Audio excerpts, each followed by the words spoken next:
My name is Via Williams and welcome back. We missed you guys. We had an awesome week last week, though. Some of us went to Keller Williams Mega Camp and it was incredible. I don't know how you guys feel who attended virtually, but it was probably the best mega camp I've ever attended. I missed everybody. I missed the hugs. I missed the networking, but the content was incredible. And it's up for about 60 days. So for those of you who were not able to see it, and by the way, everybody's invited to that, whether you're with Keller Williams or not. It's for all real estate agents, and don't get caught up in what brokerage brand it is. The content is superb. These are agents that are crushing it right now, who are spilling everything, right? Speaking of which, this is our Wednesday webinar. We do pretty much every Wednesday at noon Pacific time, 3 p.m. Eastern time. And what we do, guys, is we do this for you, the agents. We do this to give you tactical, practical tips and tricks on how you can improve your business right now. Like, my goal in these webinars is that you get off of them and there's at least 2 or 3 implementable, actionable ideas that you can do immediately and start that day. I love doing high-level mindset stuff. That's like kind of my passion and my joy. These Wednesday webinars are actually not about that, though. They seep in magically. These are about tactical things, right? So we're here every single Wednesday at noon. You can either, register and join us on Zoom, and we broadcast out in Facebook world to the amazing, awesome Pivot Shift Ahead page. I always want to say Shivit page. I always say it wrong. So today I'm really excited to launch a 2.5-part series. Our third episode is kind of half and half, but a 2-part series for sure on real estate farming, and I don't mean with cows. I mean real estate farming, the kind that is marketing farming, the kind where you take a neighborhood or a geographical locale and you target it over time with mailers and do all the stuff, and you create a really large market share for yourself within that geographic area. Actually, I shouldn't say geographic area. It could be a niche too. You could have a niche. One of our agents here in Seattle, Courtney Cooper, farms houseboats, floating homes, and it has a dominant market share, for instance, in that particular product. So most of the time, though, it is geographical zones, and I am so happy that I have my good friend Tiffany Fykes with us today. Tiffany, thank you. I know how busy you are. Thank you so much for being here. I'm happy. Love to share. Hey, is it just me? Do you guys, is her audio low? Do you need me or is it just me? Maybe it's my speaker that's low. I can turn it up a little bit. It's good. Okay. Is that better? Never mind. It's just my end. I don't know why you sound super quiet to me, but it must be my computer. Let me just check. Super. Y'all can tell me in chat if I'm too quiet. It's lower than the music. Is there still music going on? No. Okay, sounds good. We're good. No. Okay, good. There we go. So Tiffany, you're in Nashville, and I can't wait to dive into your story. Of course, I know your story really well, but these guys don't. So we're gonna play dumb. I'm gonna act like I don't know your story, which is good. I think one of the coolest things about you is you were a documentary film producer before you got into real estate, which I think is super cool because I'm addicted to documentaries. Yep. I just produce home sales now instead of documentaries. The other super cool thing about you is you went to UT Austin, University of Texas at Austin, which of course I am very fond of because my son goes there. He's a sophomore there. So that makes me super happy too. Yeah, I used to sleep on one of the couches in the music building every Wednesday. Which is, I never knew that. I just learned that about you. Yeah. Wow, that's really cool. Well, you never know. Live and learn. So you grew up in Texas, you went to UT Austin, and then you guys moved to Nashville in about 2003, right? And you entered the real estate industry in about 2009. And if I'm getting my stats right, within 4 years, you created $1 million producing team, and you doubled the size of your family at the same time. And you have 2 beautiful, wonderful, highly talented boys. Yep. Did I get it right? Yeah, that's right. Cool. So now you're in Gary Keller's top agent group. You're one of the top agents in the nation. But I want to start at the beginning because your business is really based on a farm. And I know your story. Please tell everybody your story about how much money you had when you started that farm and what it looked like. Yeah.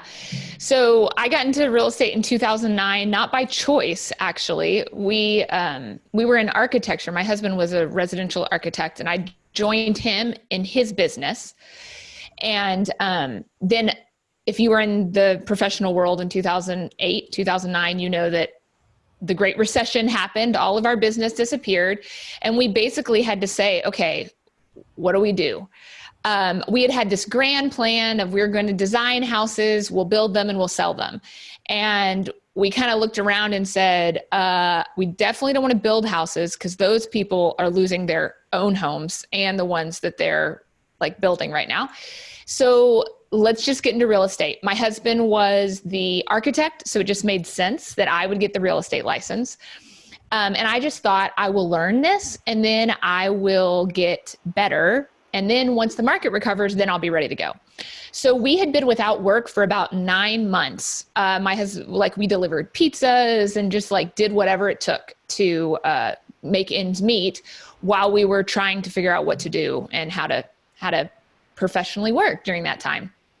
So when I got into real estate, I actually asked a friend if I could list their house, if I would go get my real estate license, because I didn't even have the money to get into real estate. But I am also a debt-free kind of person. And so I knew I needed to go ahead and know I had a deal so that I could pay and put my stuff on credit card and then pay it back.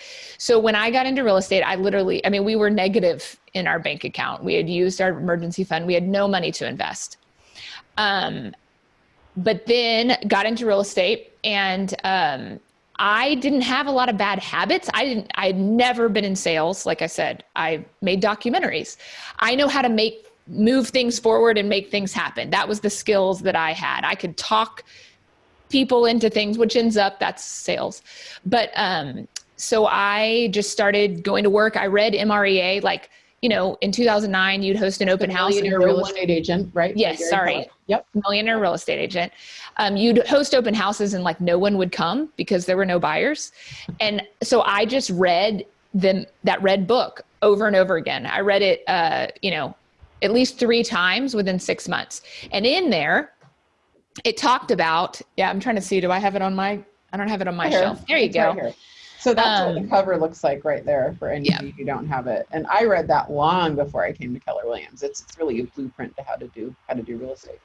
So I just started following things in it, and it talked about farming, and that made sense and aligned with my life. Like, we always work where we live. And so I just said, okay, let's farm. And I had a lot of real estate agents tell me like, oh, no, you don't want to do that.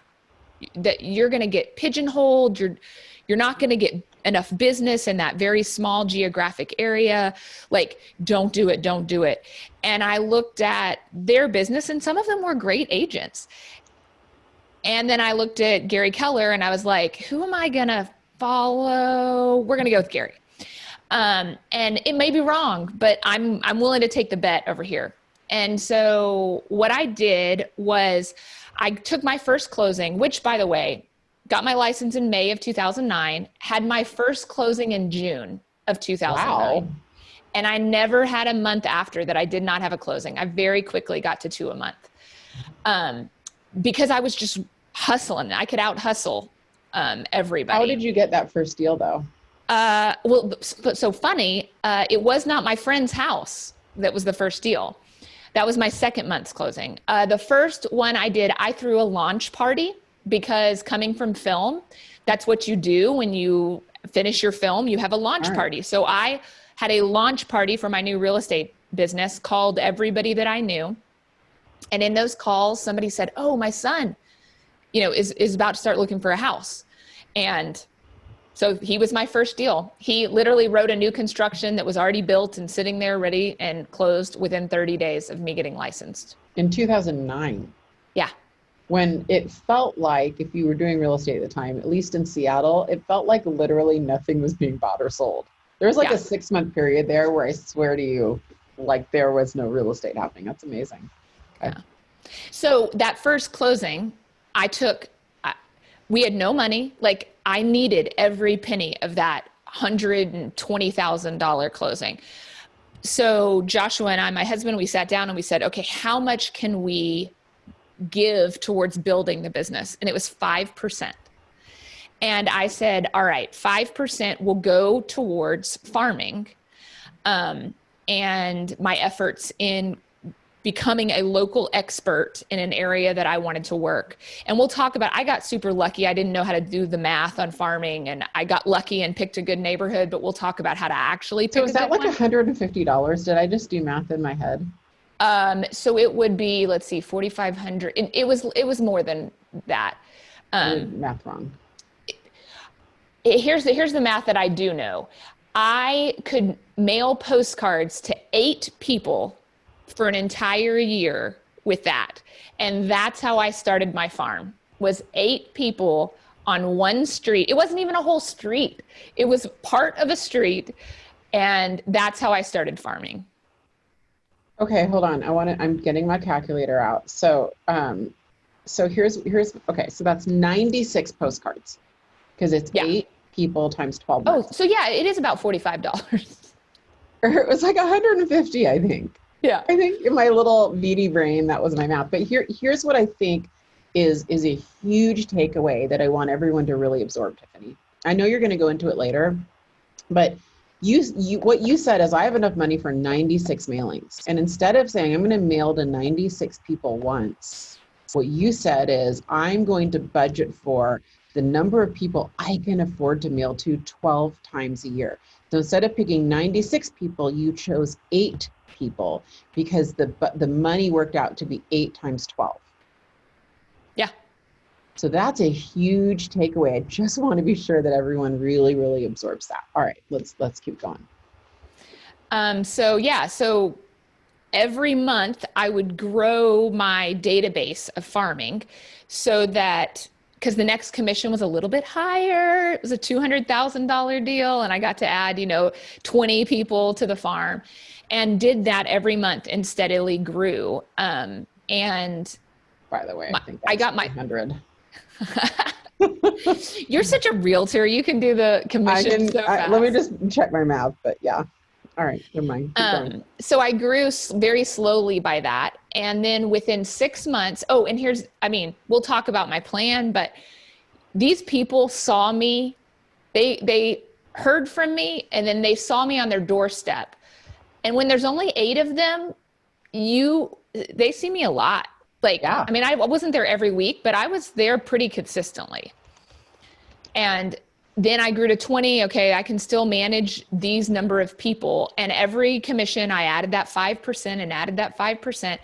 And it took 6 months for me to get my first piece of business from the farm.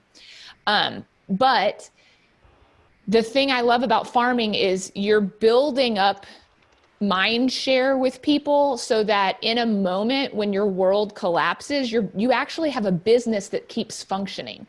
So when I got my first piece of farm business that I had never met before, they called me from saying, "You're the Creve Hall expert."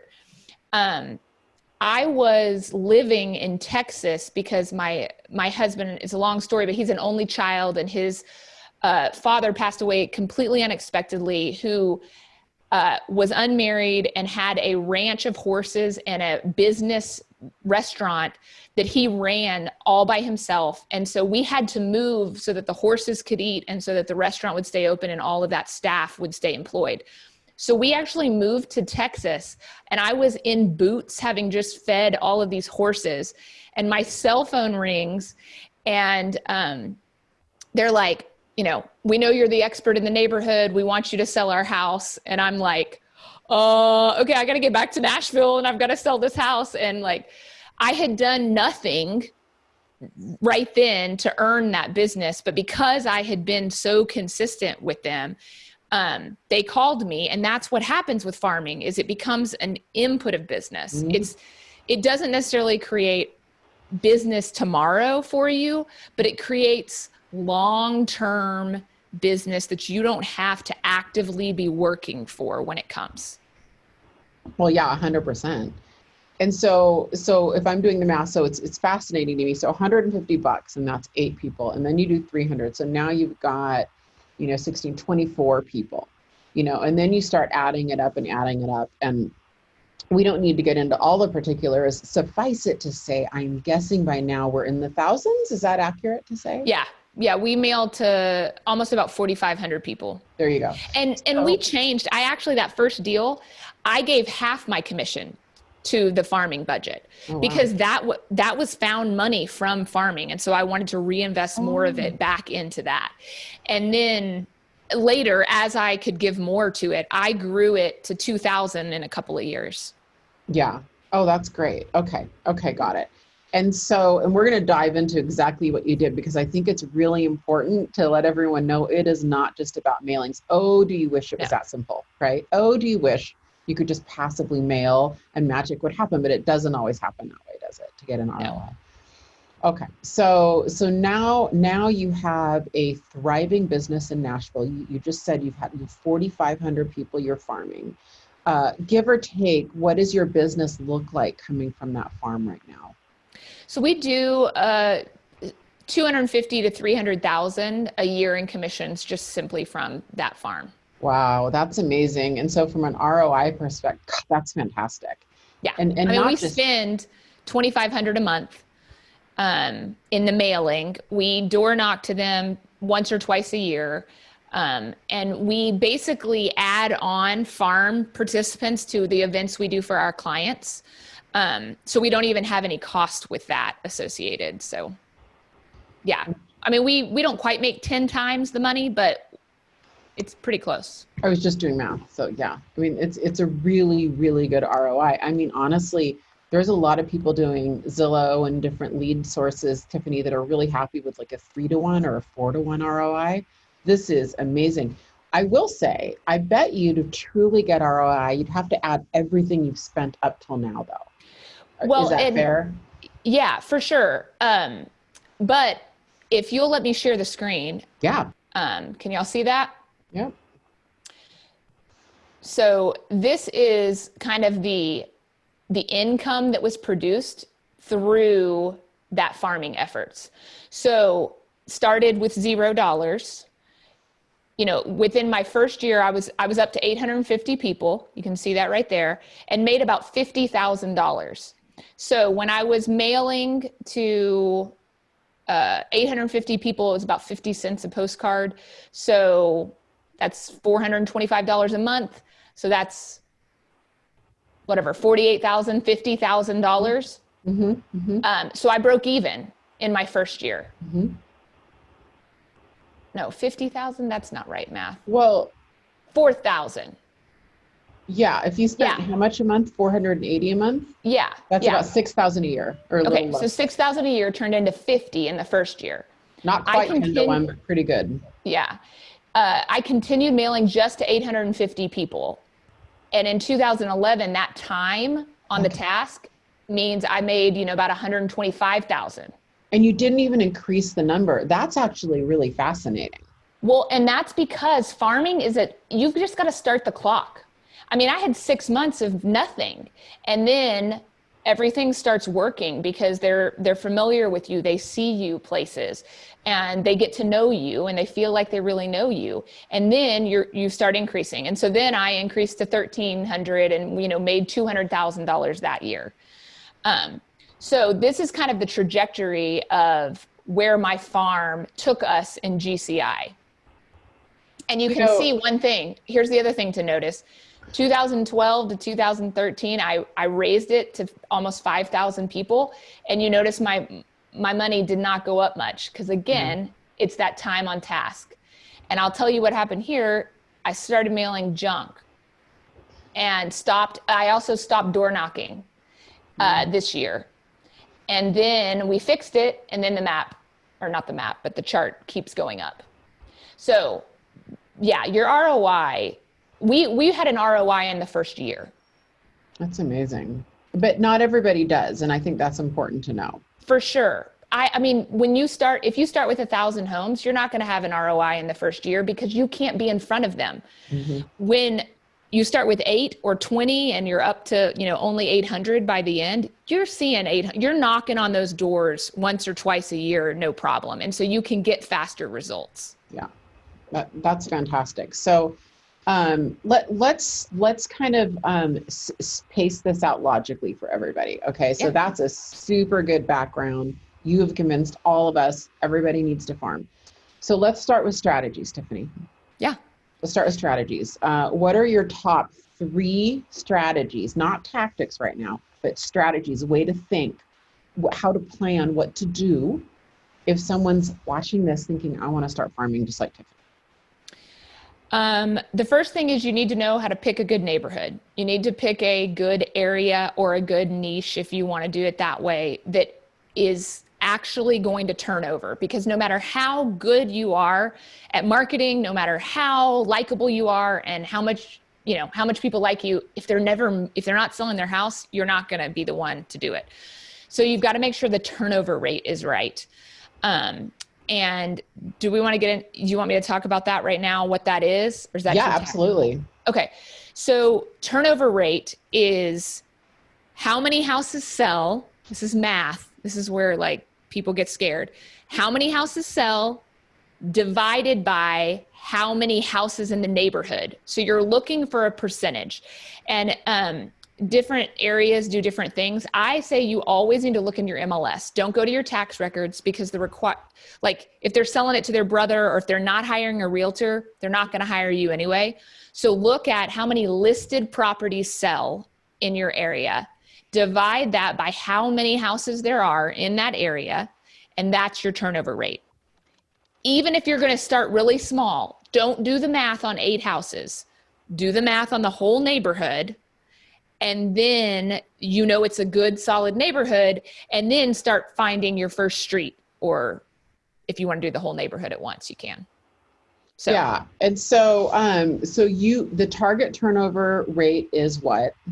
6% is your absolute minimum. And I broke that rule. I started a new farm thinking, I know what I'm doing. 5.8, that's good enough. That was a huge mistake. Do not break the rule. 6% or die. Just move on. Okay. We don't want to die. No dying. So 6% minimum. And if that's true, if 5.8 versus 6 doesn't really cut it, might even want to think about 6.2%. That is sounding like 6 is right on the cusp. Am I hearing that right? Yeah, it is. But I would do it if it was 6.0. You've got to have a line at some point. So I taught my farming class actually in Seattle, gosh, I don't know, 7 or 8 years ago. And, somebody found a neighborhood that had a 13% turnover rate, which I have not seen since.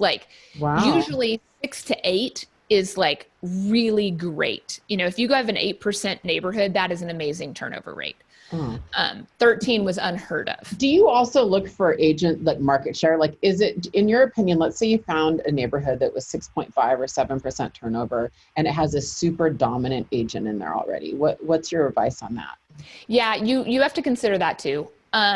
If one agent has 15% market share, they own the neighborhood. I know that feels like a small percentage, but the point at which I had 15% of the sales, the neighborhood thought I sold all the houses. They literally thought I did.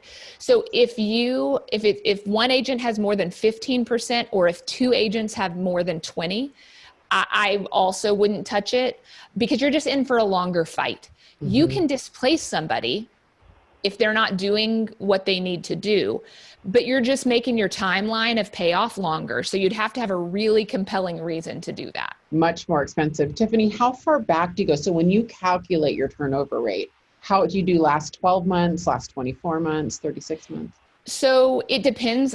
Right now, where we are in the just real estate climate, I don't think you're getting a good idea right now. So I would actually go back 2 years, and then I may even go back, if the neighborhood's been around long enough, to 2011, and see what happens in a downturn in that neighborhood. If people stop moving up, or, just get a sampling.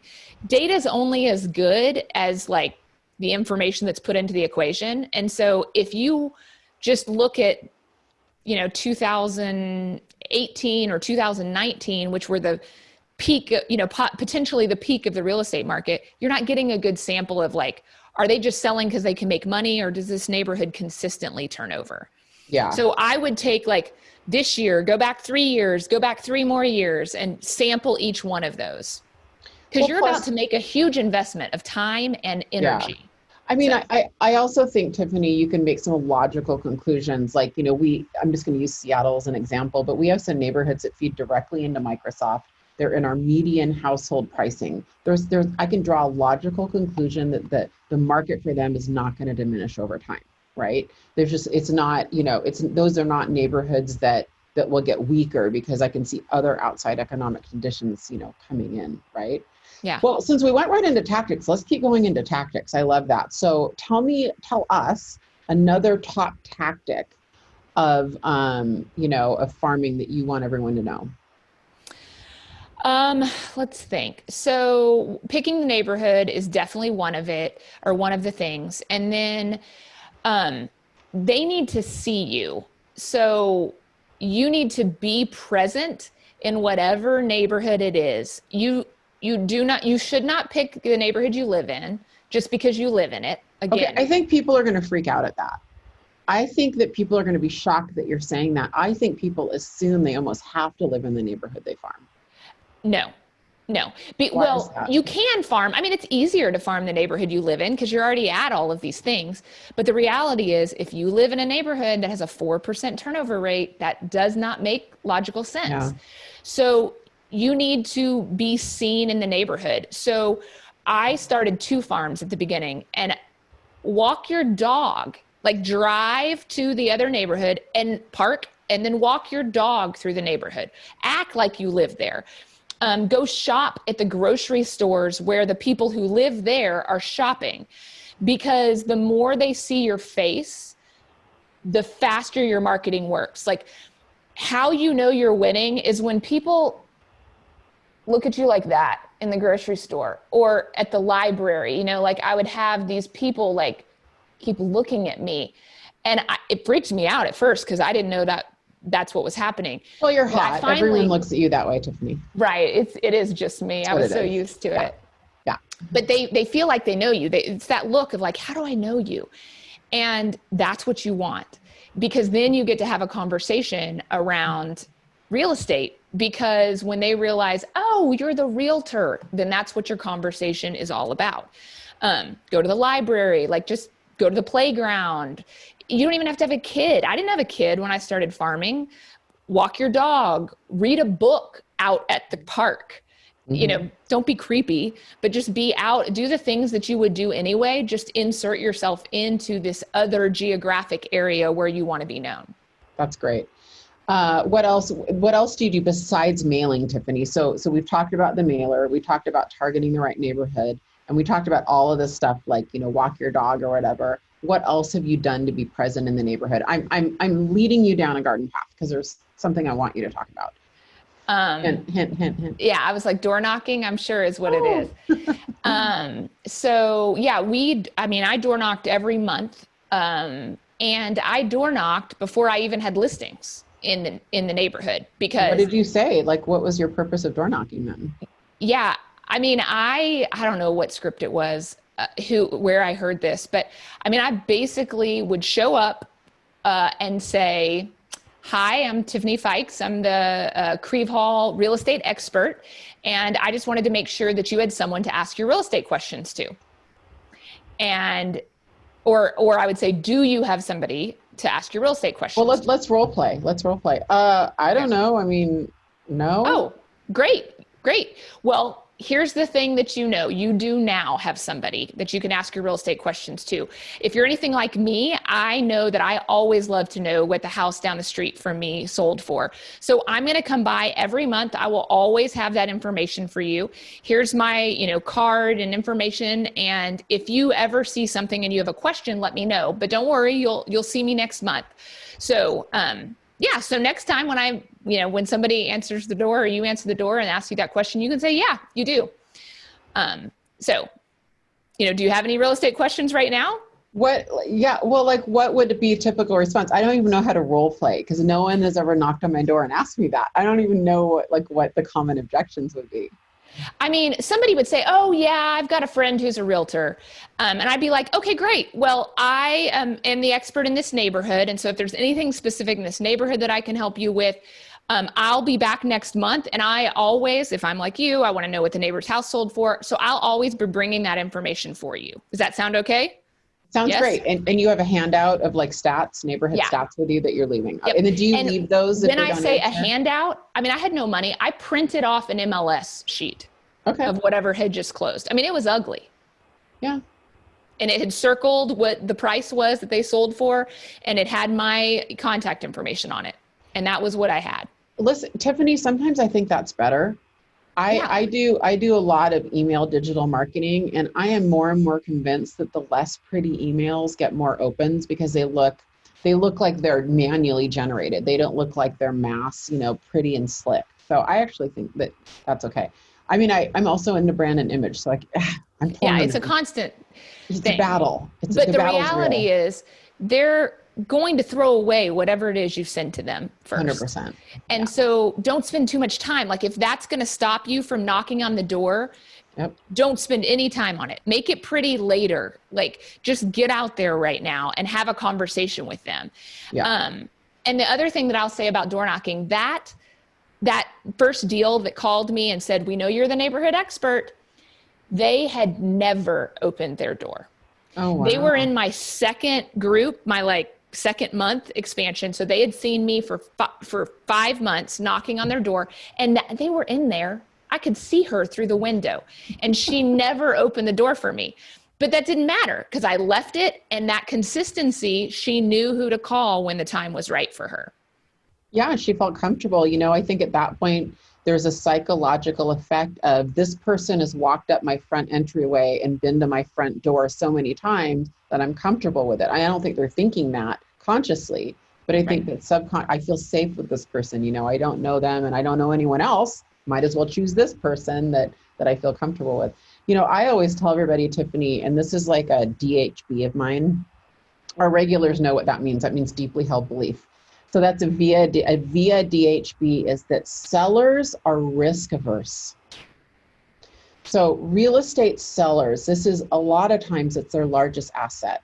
They typically choose their listing agents by referral and by neighborhood experts. If I ever lose when I'm battling against other listing agents to get a listing, it's one of those two things. And the reason is that they've seen the proof of concept in front of their face. They've driven by Tiffany's signs or Irene's signs or all the people watching who are already farming. They feel super comfortable. They're like, look, this person has done so many homes in my neighborhood. I have faith and confidence and trust that they're going to sell my home. And same with a referral. They have a friend or trusted family member saying, hey, they sold my asset. I trusted them. You can trust them, right? Yeah. So it's really hard to beat. It is super hard to beat a neighborhood expert. Even if you have a really close friend or family, your biggest competition, like Tiffany will beat a lot of us even if we're really amazing at our listing presentation in her own farm. Just like, Irene, I'm guessing you beat most people in your own farm. And Irene Kajansky in Toronto is an amazing luxury agent. She's on this right now.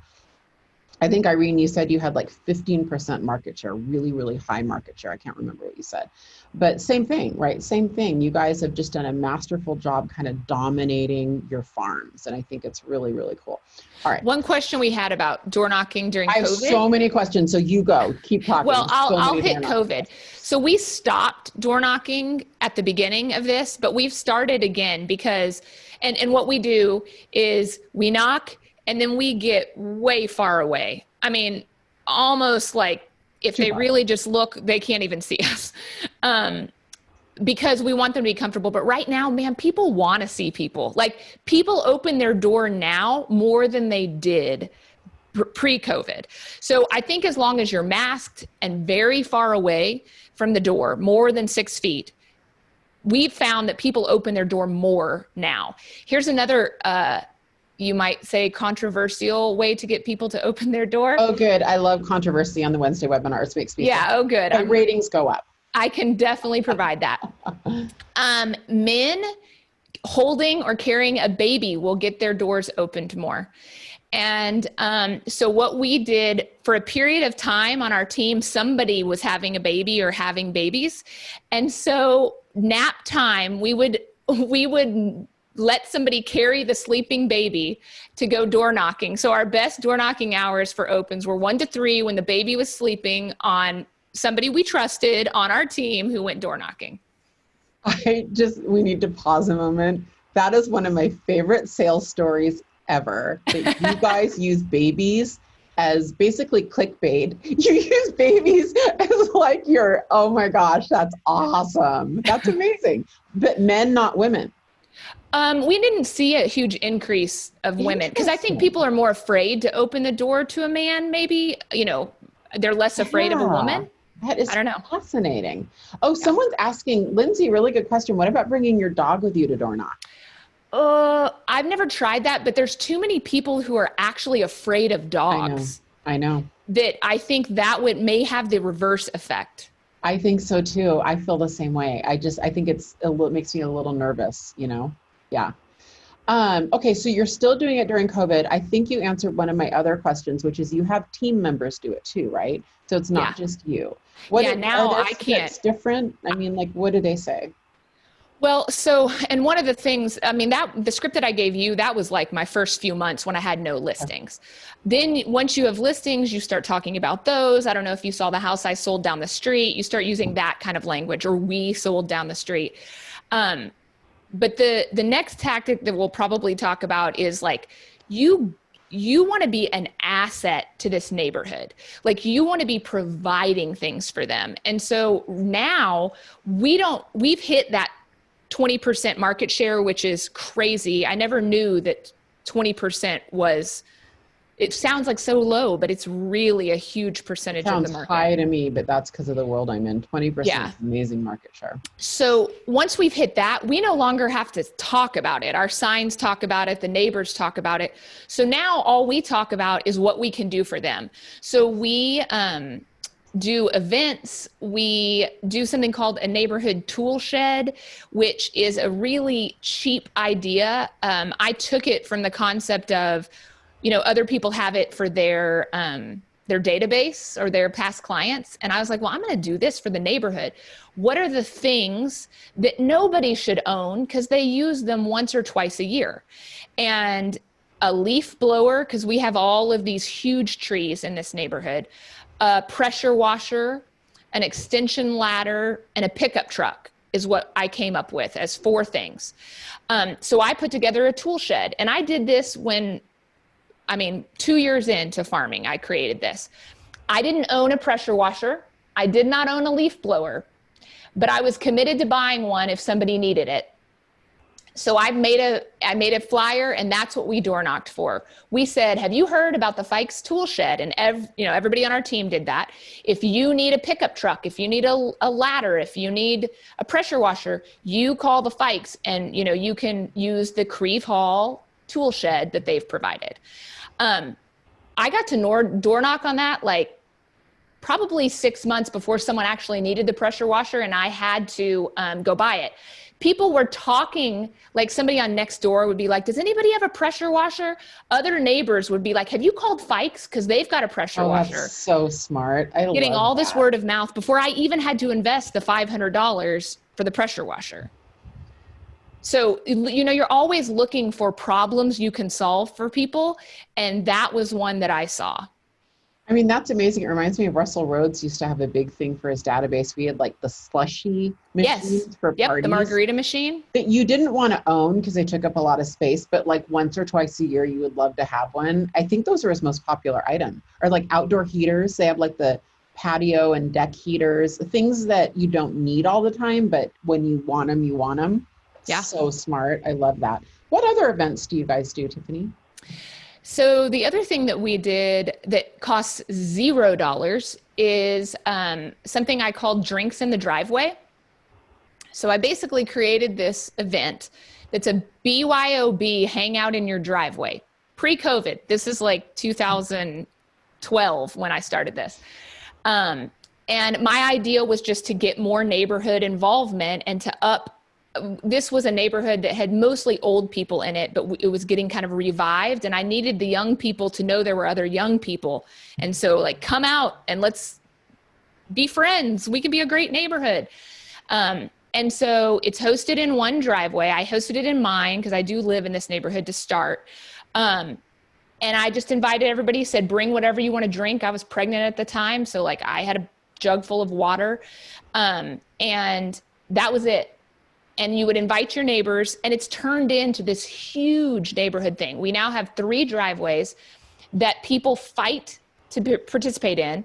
They come to my office, they pick up my signs, they put them in their yard and out in the neighborhood to advertise the Drinks in the Driveway event. Then they bring their signs back to my house and they host the event 100%. You could totally do that for COVID right now. That's for sure. That's actually a super smart COVID event. No, totally. Yeah. It's like what we're doing during COVID. Yeah. But yeah, you can absolutely do this one in COVID time. So I love that. I've seen a couple questions come up, and that is, can you talk a little bit more about your mailers? What are you actually mailing? What does that typically look like? Okay. So I started, I'm going to walk you through the progression of what we did. So let me get my camera changed out. So, I mean, this is what I mailed. This is my very first, not my very first postcard, but this is what it looked like. You can tell because it's such a horrible headshot. But I mean, it was a just sold, and the camera is a little bit, let me see if I go down at all. If it, it shows that it's sold, it's got the address. And here's the trick. This isn't even a house in the neighborhood. It just looks like a house in the neighborhood. And so, but I've got the address because I've got high integrity. So I'm not trying to tell them it's a house in their neighborhood. If they know all the streets, they'll know that's not in their neighborhood, but they're not going to. They're just going to look at that house and they think, oh, Tiffany, at that point I was FYK group, sells in my neighborhood. Interesting. And so then still sending this tiny postcard. I mean, look at the size of my hand. I've got a little hand. Like, it's a baby postcard. But it's what I could afford. It was 50 cents. And so, and this is probably 2 or 3 years. You notice how like consistent that is? Yeah. It looks exactly the same, better headshot. But it was the same postcard almost every month. It looked the same. It just had a different house. And the backs were literally the same. Just the headshot changed. And then EDDM came out, which here, let me tell you really quickly about EDDM. So there's the best thing the post office has done in the last 5 years, maybe 10, I don't know. We can all get behind every door direct marketing. It is a way that you can mail to a geographic area or a postal route for so much cheaper. So I was able to, for the same money, start sending this postcard. So you see the difference in size? That's a bigger size. Yeah, so much bigger. So I could include more houses, I could include more information, but it's still pretty consistent to how these things looked. Because here's the reality, guys. They're doing this to their mail, and that's how long you have to make an impression on somebody. How long does it take them to flip through? And so I just want to make sure that every time they get this piece of mail from me, they know it's from me, they know it's real estate, and if they're interested, they know how to find us. And that's what we mailed for a very long time. Okay. What does it look like now? So now I upped my spending. I actually, because I went to 4,000 homes, I print everything in bulk, and I've got a whole page. And this one is our specific COVID, so it's not as pretty, but I said, here's things we'll offer you. Like, here's some things that we can do. And here's what's happening in your neighborhood. Here's what's happening to the prices, because that goes up every month. And, call to action on the front. And then this is what it's always looks like on the back. So, And usually this has houses on it. It's got a list of all the addresses, but this is my COVID mailing that I'm sending right now. So someone's asking, Tiffany, how do you handle requests from selected homeowners to stop receiving your mailers when you're using EDDM? I so love that question. I probably get 2 calls a year. Actually, one of my great friends in the neighborhood, we met when he called to yell at me about that. So I tell them that I so appreciate, because usually they recycle, or, you know, whatever. It's a whatever that environmental request. Yeah, thank you. Environmental reason. And so I say, I so appreciate that. I wish there was a way to do this. Here's the thing. Most people hate the post office. So you can just go after the post office, even though we love EDDM. I'm so sorry. The way the post office has this kind of mailing set up, I can't opt out anyone. And I know that is so frustrating, but I'll come to your house and pick it up for you every month if that will help you and ensure that it gets recycled, to take that off your plate. They usually laugh at that. They never imagined that I would offer to come to their house. Like, they just they cannot believe that that's what I'm saying to them. Has anyone taken you up on that? No, but I would gladly do it. I have had someone complain when we left a flyer on their door that it made them look like they weren't home or whatever. And I said, I'm coming right now. Like, I'm coming to your house and I will take that down. And they're like, no. I was like, absolutely. If you are uncomfortable in any way, I'm coming to your house. My office is right around the corner. You know that. I'll be there in 5 minutes. No. I insist. If I made you uncomfortable in any way, I have to make that right. And I went to her house and I took down the flyer. So that's great. I love that. Okay. So kind of wrapping up door knocking, you do it, your team does it. We hold babies that are sleeping during nap time as a prop. It's a win-win. The baby loves it. It's so good. I can't even tell you how good that is. During COVID, we step way back, right? Not everybody answers, but you are consistent nonetheless. You keep doing it over and over. Layered on top of that, you're doing very, very consistent mailings over like 8 years now, EDDM mailings, which are great. I agree. I'm trying to think, what else have I missed? We've chosen the right neighborhood, Tiffany, because we have a 6+% turnover rate, right? Really, really important. We're there, we're being seen by them. I know what else I want you to talk about. I want you to share with everybody, because I think it was really wise what you said to me yesterday about the time clock. Oh yeah. So like I showed you in the chart, like if you are committed to farming, if you're considering it, don't start, because you're just throwing away money. If you stop before a year, you might as well just tear the money up that you're spending. It's a waste. But you need to start immediately. The second that you decide you are farming, just do it. Mail something, write them a letter, like get your postcard going.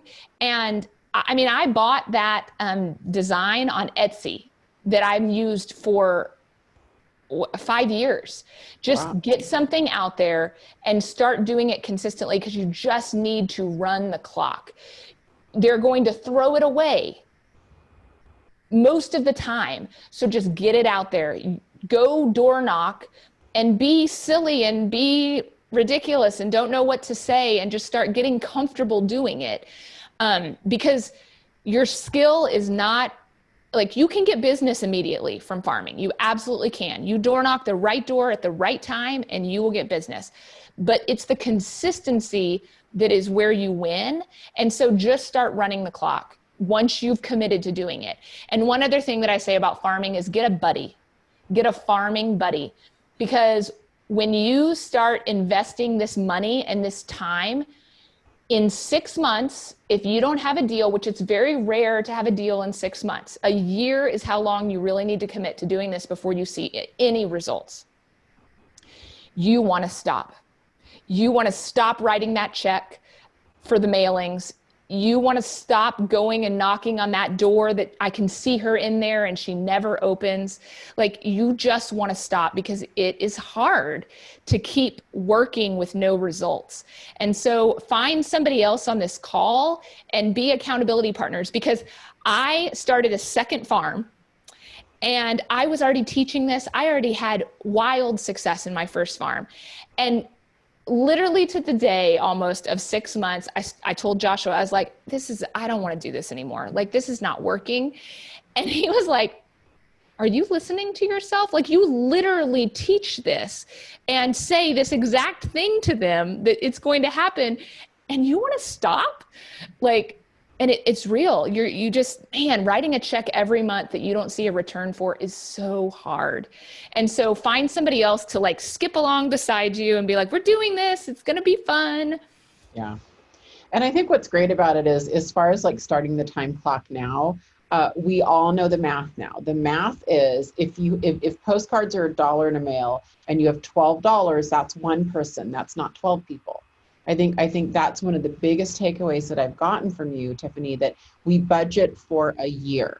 So whatever money you have that, you're kind of layering on top of each other, it's divided into 12. That's how many people you can afford to farm to. I think that right there is super huge. We have a ton of audience questions, so I'm going to kind of start moving through them. Can you just list again what's in your tool shed? Yes. Right now, it is a pickup truck, a extension ladder, which some people's insurance will not let them lend an extension ladder, so always talk to your insurance, a pressure washer, and a leaf blower, a real high-powered one, because this specific neighborhood has a ton of leaves in the fall. But like in some areas, it might be a snow plow or a snow shovel. I mean, like this, or a snow blower. I mean, like, I think that's also a geographic thing too, right? For sure. What you need to think in this neighborhood, what do they need? Yeah. Okay. And then you already shared your recent postcard. So Zach Perkins wanted you to share it again. Zach, this is going to stay on the Pivot Shift Ahead page, so you can just rewatch it, no problem. And all of her postcards, she shared her absolute most recent one, so it's all on there. Stephanie Cathcart had a really good question. She said, "What do you say if they ask if you live in the neighborhood you're farming?" I have never been asked that. I'm trying to think. They definitely won't ask you that when you're door knocking. Most people don't ask it in a listing appointment either. They assume, because all you're doing is you're saying that, like, I'm the neighborhood expert. Hi, I'm Tiffany Fykes. I'm the Creve Hall expert. What questions do you have? I think living in the neighborhood is only a thing that you pull out if it's true, and you use it to win. Yeah. If you need to. Right. That's right. But I don't think I've ever been asked if I live in the neighborhood. Usually, actually, when I tell them, they're like, "Oh, really? You live here? Great." Yeah, I'm just looking at all the questions right now. Okay, we got that. Rhonda Smith, how do you know which houses to select? So Rhonda, when you watch the replay, you can go back and we talk about how to look for a neighborhood and how to calculate turnover rate. So it's right there. So if you can afford, 100 mailings, say, right? If you could say you have, I don't know, however much that's going to be. $1,200. Yeah, $1,200. Thank you. If you can afford that, then, then broaden your scope to, I think a zip code's too big, but just to draw a map on your MLS and just start playing around with different neighborhoods and kind of calculating turnover rate. And, you can kind of start figuring out from there. I would actually say that you want to choose the neighborhood that you ultimately want to dominate as a whole, even if you can only afford to market to 100 of them. And then you're just going to start choosing which 100.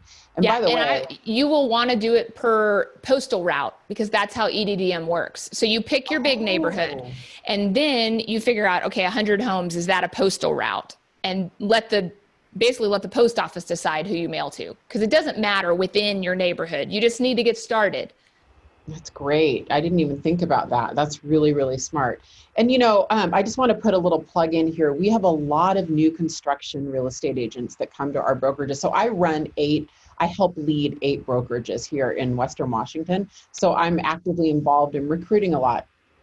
and I meet with a lot of new construction agents.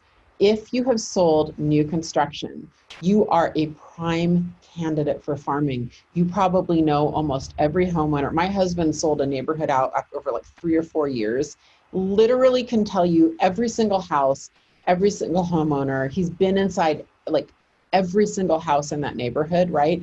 So if you did new construction, even if it was a long time ago, you're absolutely a fantastic candidate to farm. Like, I'm a big believer in this. In 2 weeks, next week, I'm going to have Kenny Klaus on, by the way. I didn't say that earlier.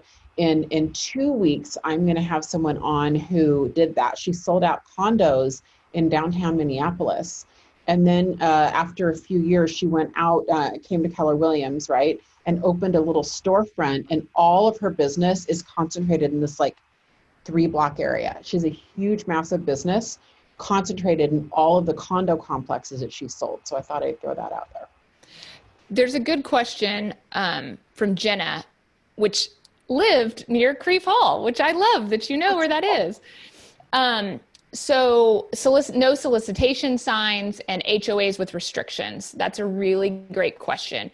You need to talk to your broker about that in terms of what does that look like. Now, we are not soliciting when we are offering our like tool shed. In my opinion, my broker is of the opinion that we are not soliciting when we are offering free services. So I door knock and until I'm asked to leave. And then if I'm asked to leave, I leave. And we do keep a list of do not knock on our, like in our farm. We know who are the night workers who we have woken up during the day. So we do keep a list of do not knock. If somebody says, I never want to see you again, then we just wait until they sell their house with us. We've had that happen before. That's funny. And then we'll start knocking and they'll go back on the list. But I do respect it when someone tells me stop. So. I love that. Okay. I'm not sure I understand this question. Oh, okay. Okay. So can you describe the signs that they come and pick up for their drinks in the driveway? What are on those signs? Are they your regular open house signs or are they different? No, they are a drinks in the driveway branded with us. So it's got our logo on it. It doesn't have a phone number or anything like that, but that doesn't matter. It's just, you just want those eyeballs on your brand as much as possible. So each house gets 2 or 3 pointers depending on where they are in the neighborhood, because this neighborhood has like one road that's pretty right down the middle. So how many turns to the main road? And then they have a sign, a bigger sign, almost like an open house sign in their front yard that says driveway open. I think we do 5 to 7 or 5:30 to 7:30. And so that's what they get. That's awesome. All right. That's awesome. I think we captured most of the questions. If we didn't, Tiffany and I will both do our best to hop onto Facebook today or tomorrow and answer your questions, or you can always email us. Tiffany Fykes, thank you so much for taking out the time from your business, from your awesome husband and amazing kids. We so appreciate you and what you had to share with us today. Next Wednesday, I want to invite you to join me as I interview Kenny Klaus. Kenny Klaus famously was a UPS driver in Phoenix, Arizona. Who better to have a huge farm route, like literally route. That's how we've used them, like a route. Is it route or route? I say route. Route. Does that mean I'm quasi-Canadian? I don't know. So he's going to come on next week, and he's got a really massive farm business, and we're going to walk through this with him. Cynthia Freud is in 2 weeks, and she's the one I was talking to you guys about, who's in downtown Minneapolis, who was a new construction salesperson and sold out all of these condos and then started farming the condos. And I think her message, I think the coolest thing about Cynthia's business is that's really how you go small to go big. And I think the same thing with you, Tiffany. You guys took a small geographic area, right, and poured your resources into that to grow a big business. And then you can duplicate it down the road if you choose to, right? So if you chose to expand, or Cynthia chose to expand, you could just take that method and over the next few years do it somewhere else. So really, really grateful. Thank you to all of our regulars always for coming on. I hope you guys learned something today, and always a big thanks to the Pivot Shift Ahead page for allowing us to live cast on their page. We really appreciate them. All right, guys, go and have a great rest of your week. And I love it when you answer my emails and we get to talk a little bit on email. So don't be shy. Talk to you later. Bye.